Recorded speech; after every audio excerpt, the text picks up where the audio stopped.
subscribe to my channel and also press this bell icon. നമസ്കാരം, പുതിയൊരു വീഡിയോയിലേക്ക് നിങ്ങൾക്ക് എല്ലാവർക്കും സ്വാഗതം.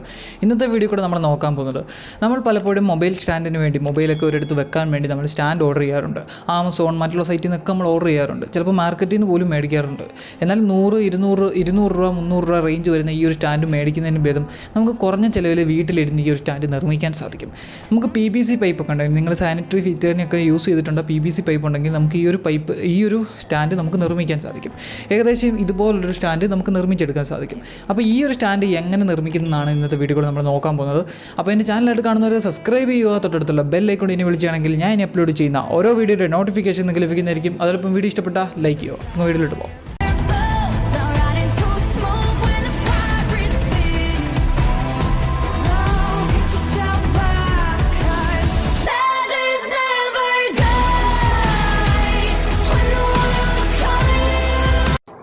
സോ ഗൈസ്, ഒരു 10 സെൻറ്റിമീറ്റർ വീതിയിൽ നമ്മളൊരു PVC പൈപ്പ് കട്ട് ചെയ്തെടുക്കുന്നുണ്ട്. അപ്പോൾ ഈ ഒരു PVC പൈപ്പ് കട്ട് ചെയ്തെടുത്ത ശേഷം നമുക്ക് അതിൻ്റെ സെൻറ്ററിൽ കൂടെ ഒരു സൈഡ് സെൻറ്ററിൽ കൂടെ ഒന്ന് കറക്റ്റായി സ്ട്രെയിറ്റ് ആയിട്ട് തന്നെ കട്ട് ചെയ്യണം.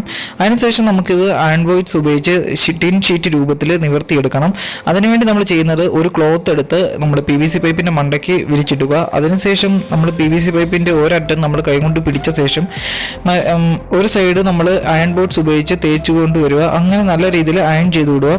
അപ്പോൾ ഒരു സൈഡ് ടിൻ ഷീറ്റ് രൂപത്തിൽ നിവർന്നു വരും. അപ്പോൾ അതിനുശേഷം അടുത്ത സൈഡിലും നമ്മൾ അതേപോലെ തന്നെ ചെയ്യുക. അപ്പോൾ നമുക്കിത് നല്ല രീതിയിൽ നിവർത്തിയെടുക്കാൻ സാധിക്കും. നല്ല രീതിയിൽ സ്ട്രെയിറ്റ് ആയിട്ട് തന്നെ നിവർത്തിയെടുക്കണം. ഒരിക്കലും വളഞ്ഞിരിക്കരുത്. വളഞ്ഞിരുന്നാലും നിങ്ങൾ ഉണ്ടാക്കുന്ന സ്റ്റാൻഡ് കറക്റ്റായി നിങ്ങൾക്ക് സെറ്റ് ചെയ്യാൻ സാധിക്കില്ല. അപ്പോൾ നല്ല രീതിയിൽ ഒന്ന് അയൺ ചെയ്ത് വിടുക. അപ്പോൾ അയൺ ബോക്സിൽ നല്ല രീതിയിൽ മാക്സിമം നല്ല രീതിയിൽ ചൂട് കൂട്ടിയിടണം. അപ്പോൾ എങ്കിൽ മാത്രമേ നല്ല രീതിയിൽ PVC പൈപ്പിൽ ഒന്ന് ചെറുതായി ചൂടായി ഒന്ന് നിവർന്നു വരത്തുള്ളൂ. അപ്പോൾ നമുക്കൊന്ന് അയൺ ചെയ്ത് എടുത്തിട്ടുണ്ട്. ഇനി ഇതിനകത്ത് ഞാൻ കുറച്ച് അളവുകൾ മാർക്ക് ചെയ്തിട്ടുണ്ട്. അപ്പോൾ ഈ ഇൻറ്റു മാർക്ക് ഇടുന്നത് നമ്മൾ കട്ട് ചെയ്ത് കളയാനുള്ള പീസുകളാണ്. അപ്പോൾ ആ ഒരു സൈഡൊക്കെ കട്ട് ചെയ്ത് കളയണം. ഇനി നിങ്ങൾക്ക് വേണമെങ്കിൽ 10 സെൻറ്റിമീറ്റർ നെയ്യിക്കുന്ന ഈ ഒരു ഭാഗത്ത് നിങ്ങൾക്ക് റൗണ്ടിൽ വേണമെങ്കിൽ കട്ട് ചെയ്യാം. വേണമെങ്കിൽ അങ്ങനെ കട്ട് ചെയ്യാം, വേണ്ടെങ്കിൽ നമ്മൾ കട്ട് ചെയ്യേണ്ട കാര്യമില്ല. ഇനി നമുക്ക് ഒരു സൈഡ് നമുക്ക് മേൽവശം ഇങ്ങനെ ഒന്ന് കട്ട് ചെയ്തെടുക്കണം. അത് നല്ല രീതിയിൽ സ്ട്രെയിറ്റ് ആയിട്ട് തന്നെ കട്ട് ചെയ്യുക. ഒരു സൈഡ് ചരിഞ്ഞു മറിഞ്ഞ രീതിയിൽ കട്ട് ചെയ്യരുത്. സ്ട്രെയിറ്റ് ആയി തന്നെ കട്ട് ചെയ്താലേ ആ ഒരു ഷേപ്പ് കറക്റ്റായിട്ട് നമുക്ക് ഇത് ചെയ്തെടുക്കാൻ പറ്റത്തുള്ളൂ. സ്റ്റാൻഡിൻ്റെ ആ ഒരു ഡിസൈൻ നമുക്ക് ഡിസൈൻ ചെയ്തെടുക്കാൻ പറ്റത്തുള്ളൂ. നമ്മൾ തെറ്റിച്ച് കട്ട് ചെയ്ത് കഴിഞ്ഞാൽ പിന്നെ വേറെ ഒരു ഷീറ്റ് PVC പൈപ്പ് എടുത്ത് ഇതുപോലെ തന്നെ ചെയ്യേണ്ടി വരും. അപ്പോൾ നമുക്ക് ഇതുപോലെ ഒന്ന് കട്ട് ചെയ്തെടുക്കാം. അതിനുശേഷം നമുക്ക് ഈ PVC പൈപ്പ് ചെറുതായിട്ട് ബെൻഡ് ചെയ്യണമെങ്കിൽ നമ്മൾ ചൂട് കൊടുക്കണം. ചൂട് കൊടുത്ത ശേഷം ഇതിനെ ഒന്ന് ബെൻഡ് ചെയ്തെടുക്കാം. ഫസ്റ്റ് ടൈം നമ്മൾ സ്വിറ്റ് ലാമ്പോ മെഴുകുതിരിയോ ഉണ്ടെങ്കിൽ അതിൻ്റെ സൈഡിൽ ആ വരച്ചേക്കുന്ന ലൈനിൻ്റെ അതേ അളവിൽ തന്നെ ചൂടൊന്ന് കൊടുക്കുക. അപ്പം നല്ല രീതിയിൽ ഒന്ന് ചൂടായി കഴിയുമ്പോൾ PVC പൈപ്പ് നമുക്ക് വളയ്ക്കാൻ വേണ്ടി നമ്മൾ എടുക്കണം. ഒരു സ്കെയിലോ അല്ല തടി കഷ്ണോ എന്തെങ്കിലും ഒരു തടി കൊണ്ടുള്ള മെറ്റീരിയലോ അല്ലെങ്കിൽ ഒരു മെറ്റൽ കൊണ്ടുള്ള ഏതെങ്കിലും ഒരു മെറ്റീരിയലോ, അത് പ്ലെയിൻ ആയിട്ടിരിക്കുന്ന നല്ല സ്ട്രൈറ്റ് ആയിട്ടിരിക്കുന്ന ഒരു മെറ്റീരിയൽ എടുക്കുക. അതിനുശേഷം നമുക്ക് ആ ഒരു PVC പൈപ്പിൻ്റെ ആ ഒരു ലൈന് നേരെ വെച്ചിട്ട് അവിടെ നിന്ന് കൈകൊണ്ട് അമർത്തി പിടിച്ച ശേഷം PVC പൈപ്പ് ജസ്റ്റ് മേലോട്ടൊന്ന് പൊക്കി കൊടുക്കുക. അപ്പോൾ നമുക്ക് ജസ്റ്റ് ബെൻഡ് ചെയ്തെടുക്കാൻ സാധിക്കും. ഇപ്പം ഞാൻ ഫസ്റ്റ് ടൈം ചെയ്തപ്പോൾ അത് കറക്റ്റായില്ല, കാര്യം അവിടെ നല്ല രീതിയിൽ ചൂട് തട്ടിയിട്ടില്ലായിരുന്നു. അപ്പോൾ ഒന്നും കൂടെ ഞാൻ അതേ രീതിയിലൊന്ന് ചെയ്ത ശേഷം നമ്മൾക്ക് ബെൻഡ് ചെയ്തെടുക്കാൻ പറ്റത്തുള്ളൂ. ഇനി അതിനുശേഷം നമുക്ക് ബെൻഡ് ചെയ്തെടുക്കാം. അപ്പം ഇങ്ങനെ കറക്റ്റായി നമ്മൾ ബെൻഡ് ചെയ്തെടുക്കണം. അപ്പം ഈ ഒരു സൈസ് എന്ന് പറഞ്ഞാൽ കറക്റ്റ് 90 ഡിഗ്രിയിൽ തന്നെ ബെൻഡ് ചെയ്തെടുക്കണം. നമുക്ക് ഒരു കാരണം വെച്ചാലും 30 ഡിഗ്രിയോ അല്ലെങ്കിൽ 16 ഡിഗ്രിയിലോ ബെൻഡ് ചെയ്യാൻ പാടില്ല. നമ്മൾ 90 ഡിഗ്രി തന്നെ ബെൻഡ് ചെയ്തെടുക്കണം.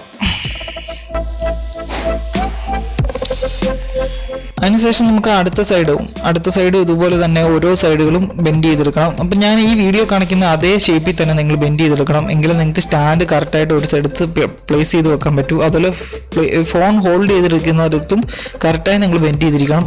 ഒരു കാരണം വെച്ചാലും ഫോൺ അതിനായിട്ടൊന്ന് വടിച്ച് താഴെ പോരുത്. അതുകൊണ്ടാണ് കറക്റ്റായി നിങ്ങൾ അവിടെ ബെൻഡ് ചെയ്തെടുക്കണം എന്ന് പറയുന്നത്. അപ്പം നിങ്ങൾ ഈ അളവിൽ കറക്റ്റായിട്ട് ഈ ഒരു അളവിൽ തന്നെ PVC പൈപ്പൊക്കെ എടുത്ത് ഇതുപോലെ തന്നെ ചെയ്ത് നിങ്ങൾക്ക് ഇതുപോലെ ഒരു സ്റ്റാൻഡ് ഉണ്ടാക്കാൻ സാധിക്കും. ഇനി നമുക്കിവിടെ എല്ലാം ബെൻഡ് ചെയ്ത് കഴിഞ്ഞിട്ടുണ്ട്. ഈ ഒരു ഷേപ്പിലാണ് നമ്മുടെ സ്റ്റാൻഡ്. ഇത് നിങ്ങൾ ആമസോണിലൊക്കെ കണ്ടിട്ടുണ്ടായിരിക്കുക, ഈ ഒരു ഷേപ്പിൽ സ്റ്റാൻഡൊക്കെ കിടക്കുന്നത്. അതിൻ്റെ വില എന്നൊക്കെ പറഞ്ഞാൽ 200-300 രൂപയൊക്കെയാണ് റേറ്റ് വരുന്നത്. ഇപ്പം PVC പൈപ്പ് എടുത്തതെന്ന് വെച്ചാൽ ഇവിടെ ഈ വേറൊരു മെറ്റീരിയലും, ഇപ്പം പ്ലാസ്റ്റിക് വേറൊരു മെറ്റീരിയൽ എടുക്കാതെ തന്നെ PVC മെറ്റീരിയൽ എടുത്തതെന്ന് വെച്ചാൽ PVC മെറ്റീരിയൽ ആകുമ്പോൾ നല്ല കട്ടി കൂടിയൊരു മെറ്റീരിയലാണ്. എന്നുവെച്ചാൽ ആ മെറ്റീരിയലിന് നല്ലൊരു യൂസുമാണ്, നല്ല ബലമുണ്ട്. നമ്മുടെ ഒരിടത്ത് ഒരു ഷേപ്പിലാക്കി വെച്ച് കഴിഞ്ഞാൽ ആ ഒരു മെറ്റീരിയൽ ഒരിക്കലും ഒടിയില്ല, അത്ര നല്ല ബലമാണ്. ഇനി നമുക്ക് ഈ ഒരു ഷേപ്പ് ആക്കി എടുക്കണം. ഇതിന് ശേഷം നിങ്ങൾക്ക് ജസ്റ്റ് ഒന്ന് ഉരച്ചു വിടാം. അവിടെ ഷേപ്പ് ആക്കി ജസ്റ്റ് ഒന്ന് ഉരച്ചൊക്കെ വിട്ട് നിങ്ങൾക്ക് നല്ല രീതിയിൽ ഷേപ്പ് ആക്കി നല്ല സൈഡും കാര്യങ്ങളൊക്കെ നിങ്ങൾക്ക് ഷാർപ്പാക്കി എടുക്കാം. ഇനി ഞാൻ ജസ്റ്റ് മൊബൈൽ ഒന്ന് ഹോൾഡ് ചെയ്ത് നോക്കിയതാണ്. അപ്പോൾ മൊബൈൽ ഹോൾഡ് ചെയ്തപ്പോൾ ഒരു രീതിയിലുള്ള പ്രശ്നമൊന്നുമില്ല, കറക്റ്റായി അതിനായിട്ട് സെറ്റ് ആവുന്നുണ്ട്. ജസ്റ്റ് ഒന്ന് എടുത്തിട്ട് നോക്കിയപ്പോഴും കറക്റ്റായിട്ട് PVC പൈപ്പിൽ സെറ്റ് ആവുന്നുണ്ട്, സാധാരണ താഴ്ന്നു പോകുന്നില്ല. ഇപ്പോൾ PVC പൈപ്പ് എന്ന് വെച്ചാൽ പോളിപ്ലാസ്റ്റിക് ആണ്, അതുകൊണ്ടാണ് നല്ലൊരു ബലമുണ്ട്, അതുപോലെ നല്ല കട്ടി കൂടിയ PVC പൈപ്പാണ് എടുത്തിരിക്കുന്നത്.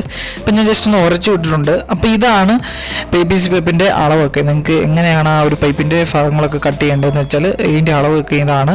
ഈ അളവ് നിങ്ങൾക്ക് ഉപയോഗിച്ച അതേ രീതിയിൽ ഷേപ്പിൽ നിങ്ങൾക്ക് കട്ട് ചെയ്തെടുക്കാൻ സാധിക്കും. ഇനിയിപ്പോൾ ഞാൻ ജസ്റ്റ് സൈഡൊക്കെ ഒന്ന് ഷാർപ്പാക്കി ഷേപ്പാക്കി ഒക്കെ വിട്ടിട്ടുണ്ട് PVC പൈപ്പിൻ്റെ. ഇനി നിങ്ങൾക്ക് വേണമെങ്കിൽ പെയിന്റ് അടിക്കാം, ബ്ലാക്ക് കളറിലുള്ള പെയിന്റ് അടിക്കാം, വൈറ്റ് കളറിലുള്ള പെയിന്റ് അടിക്കാം. പെയിന്റ് അടിച്ചില്ലെങ്കിലും വലിയ കുഴപ്പമൊന്നുമില്ല, പെയിന്റ് അടിച്ചാലും കൊള്ളാം, പെയിന്റ് അടിച്ചില്ലെങ്കിലും കൊള്ളാം. പക്ഷേ ഫിനിഷിങ് നല്ല രീതിയിൽ കിട്ടണമെങ്കിൽ പെയിന്റ് അടിച്ചിടണം, എങ്കിൽ മാത്രമേ നല്ലൊരു ഫിനിഷിങ് കിട്ടത്തുള്ളൂ. അപ്പം നല്ല രീതിയിൽ ഷേപ്പാക്കി എടുത്ത ശേഷം ഇനി നമുക്ക് ഇതിനെ പെയിന്റ് അടിക്കണം. അത് പിന്നീട് ഒരു വീഡിയോയിൽ കാണിച്ചു തരാം. എനിവേ ഗേസ്, ഇത് വീഡിയോ തുള്ളായിരുന്നു. നിങ്ങൾക്ക് എല്ലാവർക്കും ഇഷ്ടപ്പെടുന്നു വിചാരിക്കുന്നു. നിങ്ങൾക്ക് കുറഞ്ഞ ചിലവിൽ ഇതുപോലൊരു സ്റ്റാൻഡ് നിങ്ങൾക്ക് നിങ്ങളുടെ വീട്ടിൽ ഇരുന്നിട്ട് നിങ്ങൾക്ക് നിർമ്മിക്കാൻ സാധിക്കും. നിങ്ങൾ മാർക്കറ്റിൽ നിന്ന് ഓർഡർ ചെയ്തതിന് ശേഷം ജസ്റ്റ് കുറഞ്ഞ ചിലവിൽ നിങ്ങൾക്ക് വീട്ടിൽ ഇരുന്ന് ഇതുപോലൊരു സ്റ്റാൻഡ് നല്ല രീതിയിൽ നിങ്ങൾക്ക് നിർമ്മിക്കാൻ സാധിക്കും. നിങ്ങൾക്ക് ഇതിനകത്ത് വേണമെങ്കിൽ പല രീതിയിലുള്ള ഡിസൈൻസ് നിങ്ങൾക്ക് ഡിസൈൻ ചെയ്ത് നിർമ്മിക്കാൻ സാധിക്കും. അപ്പോൾ അടുത്തൊരു ടെക്നോളജി വീഡിയോ കാണുന്നവരെ ബൈ.